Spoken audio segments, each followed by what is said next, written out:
Welcome back to Front and Center with Jacquie Jordan.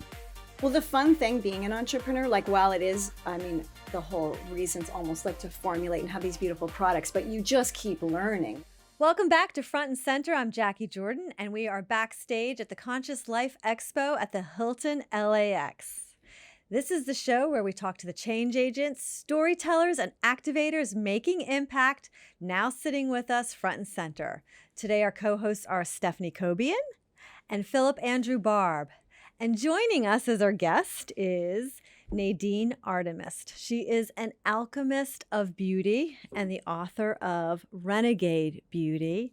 And I'm so glad to have her joining us. Welcome, Nadine. I'm so happy to have you here. Thank you. I'm so happy to be here. And I should also say the reason you're here is you're the founder of Living Libations. Living Libations, I have been living off the beauty of Living Libations for the last decade and plus.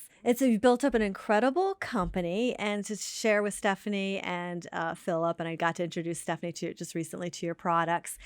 Living Libations, you're an alchemist. You use raw plants and sometimes food in the chapstick, lip gloss, sunscreen, you're also an expert in holistic tooth care. I mean, you do this all in your beautiful home in the woods in Canada. Tell us a little bit more about your business. Yes, well, that Living Libations has, my husband and I started that in like 2002.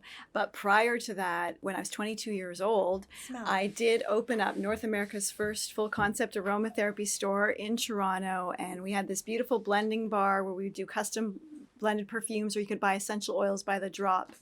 And, we're bringing in all of our beautiful essential oils and raw materials from all over the world, from special small family farms that just are right into the art of the distillation and finding the just most optimal ingredients that the planet has to offer. And you have been ahead of your time in this. Like now you go into Whole Foods or any grocery store, you can find health, holistic beauty products. But when you launched, there was nobody doing this. Yeah, it was a small field, and mainly a lot of body care was just up to the more giant commercial companies. And so just sort of carving out with our, more organic and really, architecting products that aren't dependent on things like methylparabens and different chemicals and preservatives, because really, at the end of the day, no cell in your body is parched for petroleum and any of its 50 derivatives in your skincare. Was there something that kind of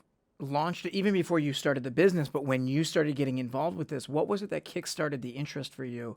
Yeah, that's a great question. Well, as a kid, I was very much into blending and alchemy and just mushing things in the forest. Can you picture her like a little like kind of Nancy Drew with her little bottles and any flowers in her hair? I love that. Yes, I could see that. Mushing things together and flowers and putting mud on and really even just going to town in my mother's bathroom and kind of destroying her precious. And then it was grade 9. I had to do a science fair project, and I found this book at the library that was about making cosmetics and in a way that was like understandable, and you mix that with that. But there was a chapter on perfumery that really resonated with me because I had a full collection of bottles at the time. And then understanding that perfumes, not just these chemicals in a bottle, but that the artistry of it all and the roots of it all were based on plant distillation. So it took you through the history of ancient Egypt. Smell it, Phillip. Which really resonated. Tell us what you smell. Yeah. And then I thought It smells very fresh. Isn't Which it one is beautiful? that? Yeah, this is jasmine. Oh, And julep. doesn't it Jasmine not julep. smell chemical? Like a lot of colognes and perfumes just, to me, at least to me, smell very chemical. Like that just I smells. get choked up if Yeah. someone's got so much perfume. I'm like, I can't breathe. I need to leave. Like, I just want to you're have too close a to me. euphoric aura. That's what I need. That's what I've been lacking. I think you already Now, have when one. when you said you were in school and you started doing like the projects and stuff, like when you look at perfumes, to me that's a scary industry. I just think of a lot of Animal in testing? makeup and perfume. I think of animal testing as someone. People for don't even me, know I the can't abuse that goes wear on. those things that if I know. Yeah, well, kind of like in its history. So maybe a company doesn't test test on animals now, but perhaps ingredients that they are using. Right, that's that's how what they- Leaping Yes. Bunny looks for. Because they said, Yes. because I'm a Leaping Bunny, that's what I look for in my project. Yeah. And they said, yes, there's companies who may be non-animal tests, but doesn't mean that the ingredients or the stuff in it sub-ingredients. may not It's have kind been. of like Yeah. it So could if be it's not a clean Leaping without not Bunny. being clean. I just found out about Leaping Bunny, and we applied, and we got the thing. So we're now Leaping Bunny. I love it. awesome. Of I'm a course you big are. supporter. It's just very rigorous into like you're not using any ingredients in your supply chain that have been tested on animals, and we really love their program. So you'll see a bunny on the program, the product. So that's Yeah. what So I will. separates. Well, I we'll drink probably this have and it I'll on start seeing bunnies. No. Maybe you will. But you know what? You could drink that. That's Because exactly it's- my great. point about Yeah. the products is that they're so clean that you can ingest them, and I mean they're See, natural. And that's what my Coconut parents oil. needed, because I used to get into everything when I was a little Oh. kid. Like me and my sister would just like destroy everything. I loved wearing makeup. Edit this Thank out. goodness Edit this you out. weren't I loved neighbors wearing with makeup. Nadine when you were both little Yeah, that would've kids. been Right? We were just making stuff up. You would have been mixing it up, and I would have been covered in it. Yeah. But even now as an adult, Jackie gave me the chocolate one. I was like, "Can I eat this?" And she's like, "You can." I was like, "Oh, well." But you I know, don't there's need- I don't know if I wanna know that I can eat There's it. a statistic that women ingest 11 pounds Mm-hmm. of lipstick a year. And if you're ingesting petroleum and not something that organic, Wow. yeah. Or lead. Wow. Yeah, Yeah. right. Still lead in Yeah. lipsticks. Lead in lipsticks, and it's in your mouth. So, and that's like common. And there's things in deodorant. I Yeah, use now. I've aluminum. changed to like salt deodorant. Yeah. Though if it's a aluminum, that stone, Mhm. it still has a form of aluminum in it. They're sold at health food stores, so you think you're all safe. But yeah, so with classic deodorant, I mean, we're getting a daily microdose of aluminum in our armpits, especially for women. If we're shaving, it's just going right into the bloodstream and really Which is a building nation with a lot of breast cancer Mm-hmm. in the lymphatic system. Yes. With a culture afraid of breast cancer. Yeah. Yes, and breast cancer really, it also does include sort of the lateral aspect because, sometimes lymph nodes from the armpit are removed and that kind of thing. So we really, we do know now it's all connected. And where maybe in the 90s and the early 2000s, we understand that a lot of the ingredients can be endocrine disruptors. But now what we also know is that it all messes with the skin's microbiome. And that's really key for us to understand.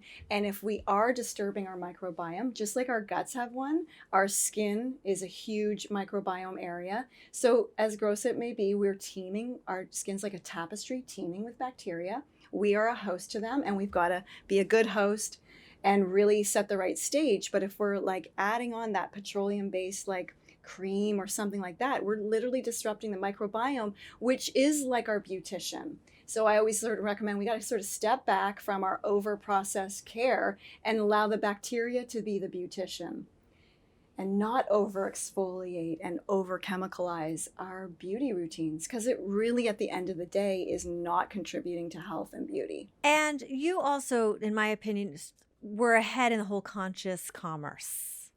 And can you talk about that and what that means to you and the partnerships that you create with the work that you do? Yeah, well, really, it's like really every part of the business on some level is really just a relationship. So is it the relationship to the grower, the distiller, or to the client, or to people that are working with you?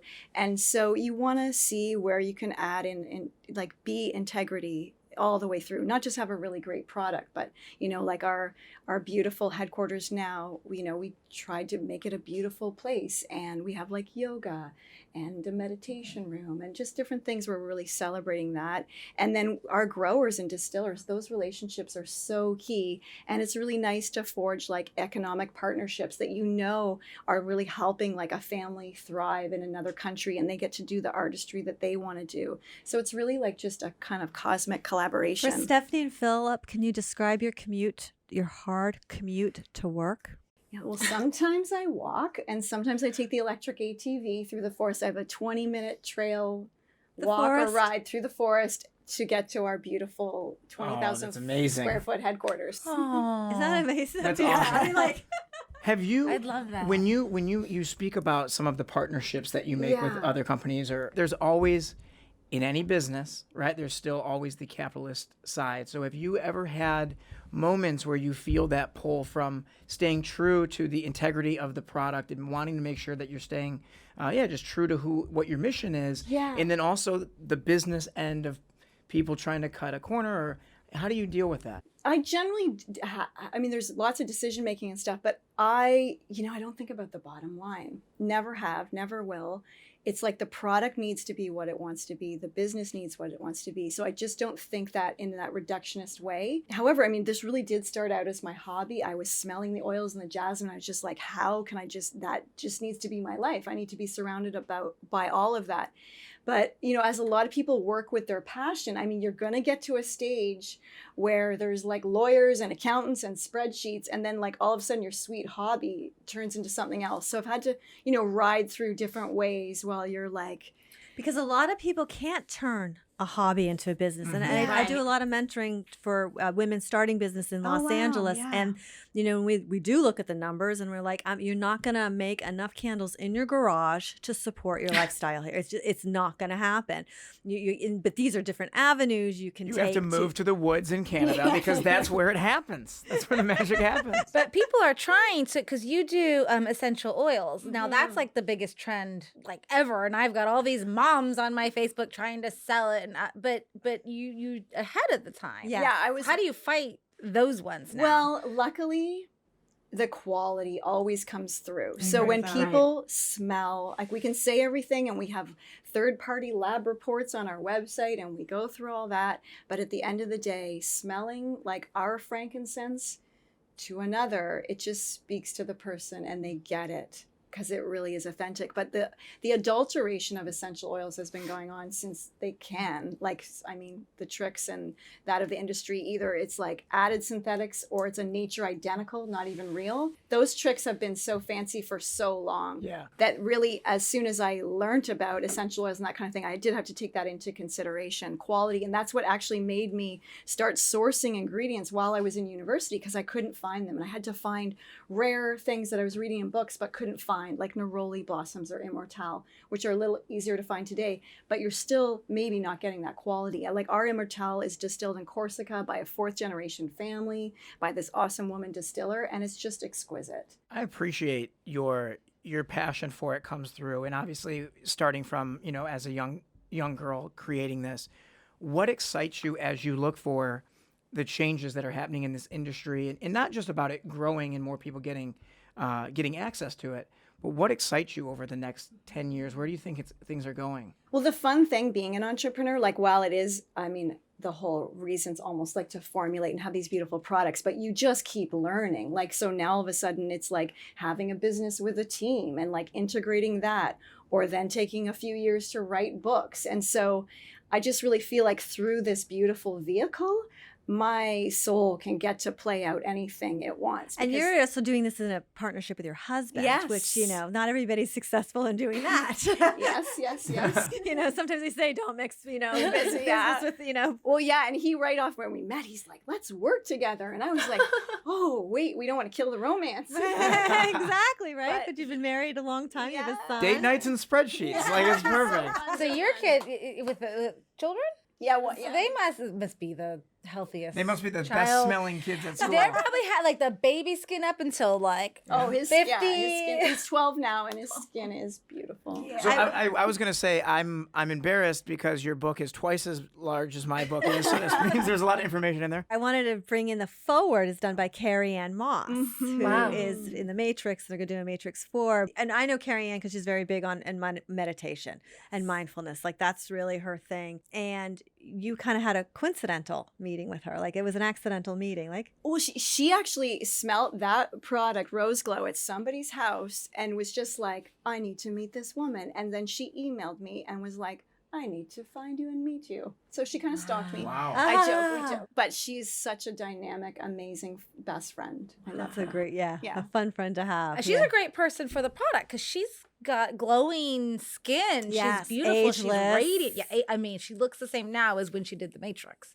Yep. I mean, It's because she's in the Matrix. Yeah. They We are all decide, they in the choose Matrix. how they want to look at the Matrix. Well, thank you so much, Nadine. Thank you. Living Libations and Renegade. Why don't you hold that up? Renegade Beauty, Nadine Artemis. Thank you so much for joining us. Thank you. And thank you for joining us. You can find us on YouTube at Front and Center, a broadcast podcast. Please subscribe. And we are on where all of your favorite podcasts air. Thank you so much. We'll see you next time. Thank you so much for joining us on the Front and Center with Jacquie Jordan podcast. Please subscribe to us on YouTube and follow us on Instagram at TV Guestpert. We'd love to hear from you.